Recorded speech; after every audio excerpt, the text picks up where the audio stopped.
China, ASEAN aim to complete framework of South China Sea rules next year.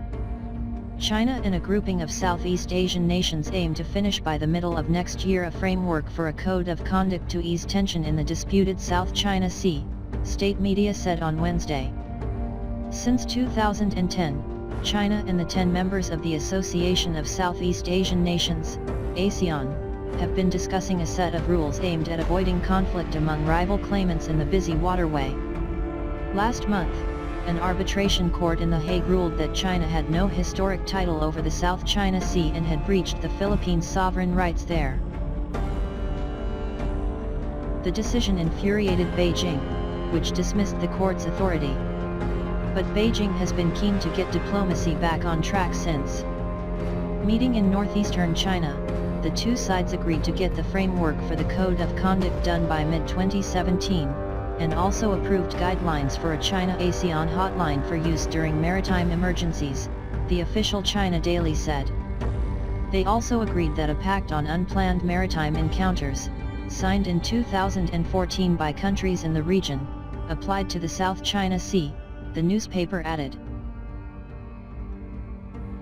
Chinese Vice Foreign Minister Liu Zhenmin said documents on the hotline and unplanned encounters would be presented for final approval to leaders in Laos next month at a meeting between China and ASEAN members, the paper said. There is another achievement: we reached broad consensus on pushing forward the negotiations on a code of conduct for the South China Sea, it quoted Liu as saying. All sides agreed to raise the frequency of the negotiations in a situation without interference, and seek to finish a draft framework of the Code of Conduct by the middle of next year, he added. This is the third meeting on the code this year. It shows that as the situation in the South China Sea is getting more and more complicated, especially with the interference of external forces, ASEAN countries and China have realized that we have to grasp the key to the South China Sea issue in our own hand, Liu said.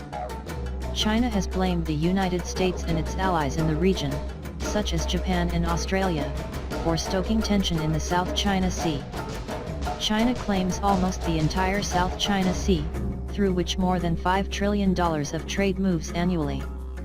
Brunei, Malaysia, the Philippines, Taiwan, and Vietnam also have claims in the sea, believed to be rich in energy deposits.